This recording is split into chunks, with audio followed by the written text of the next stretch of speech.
ನಮಸ್ಕಾರ ವೀಕ್ಷಕರೇ, ಆಯ್ ನ್ಯೂಸ್ಗೆ ಸ್ವಾಗತ. ನಾನು ಪರ್ವೇಜ್.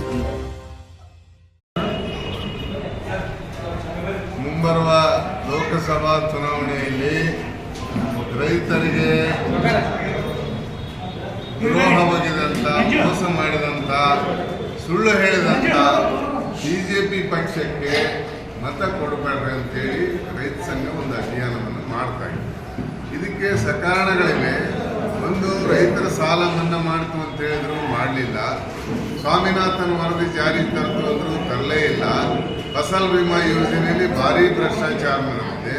2022ಕ್ಕೆ ರೈತರ ಆದಾಯ ದ್ವಿಗುಣೆ ಮಾಡ್ತು ಅಂದರೂ ಮಾಡಲಿಲ್ಲ. ಇನ್ನೂ ಅನೇಕ ಕಾರಣಗಳಿವೆ. ಇವರು ರೈತರ ಸಾಲ ಮನ್ನಾ ಮಾಡದೆ ಕಾರ್ಪೊರೇಟ್ ಕಂಪನಿಯ 28 ಜನರ 20,47,000 ಕೋಟಿ ಸಾಲ ಮನ್ನಾ ಮಾಡಿ ಈ ದೇಶದ ತೆರಿಗೆದಾರರ ಹಣವನ್ನು ಒಯ್ದು ಕಾರ್ಪೊರೇಟ್ ಕಂಪನಿ ಮಡಿಲಿಗೆ ಹಾಕಿದ್ದಾರೆ. ಒಟ್ಟು ದೇಶವನ್ನೇನಂತಂದ್ರೆ ದುಡಿಯುವ ವರ್ಗಕ್ಕೆ ಅಧೋಗತಿ ಬಂದಿದೆ ಇವತ್ತು. ಆ ಕಾರಣಕ್ಕಾಗಿ ನರೇಂದ್ರ ಮೋದಿಯವರ ನೇತೃತ್ವದ ಬಿಜೆಪಿ ಸರ್ಕಾರವನ್ನ ಅಧಿಕಾರದಿಂದ ಕೆಳಗಿಳಿಸ್ಬೇಕಂತ ಹೇಳಿ ನಾವು ಅಭಿಯಾನವನ್ನು ಮಾಡ್ತಾ ಇದ್ದೀವಿ. ನಾವು ಇಡೀ ಕರ್ನಾಟಕ ಸುತ್ತಾಡಿದ್ದೀವಿ. ಎಲ್ಲಿ ಮೋದಿಯವರ ಗಾಳಿ ಆಗಲಿ, ಮೋದಿಯವರ ಹವಾ ಆಗಲಿ ಇಲ್ಲ.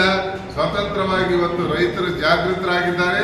ಬರ್ತಕ್ಕಂಥ ಚುನಾವಣೆಯಲ್ಲಿ ಕನಿಷ್ಠ ಸಂಖ್ಯೆಗೆ ಬಿಜೆಪಿಯನ್ನು ಇಳಿಸಲಿಕ್ಕೆ ನಮ್ಮ ರೈತರು ತಯಾರಾಗಿದ್ದಾರೆ. ಆ ನಿಟ್ಟಿನಲ್ಲಿ ಇವತ್ತು ರೈತ ಸಂಘ ಕೂಡ ಬಹಳ ದೊಡ್ಡ ಅಭಿಯಾನವನ್ನು ಕರಪತ್ರ ಹಾಕಿ ಯಾವ ಕಾರಣಕ್ಕಾಗಿ ನಾವು ಬಿಜೆಪಿಯನ್ನು ಸೋಲಿಸಬೇಕಂತ ಹೇಳ್ತೀವಿ ಅಂತ ಹೇಳಿ ನಾವು ಕರಪತ್ರದಲ್ಲಿ ಹಾಕಿ ಒಂದು ರಾಜಕೀಯ ಜಾಗೃತಿಯನ್ನ ಈ ನಾಡಿನಲ್ಲಿ ತರ್ತಾ ಇದ್ದೀವಿ. ನಿಮ್ಮ ಹೆಸರು? ಚಾಮರಸ ಮಾಲಿ ಪಾಟೀಲ್, ರಾಜ್ಯ ಗೌರವಾಧ್ಯಕ್ಷ.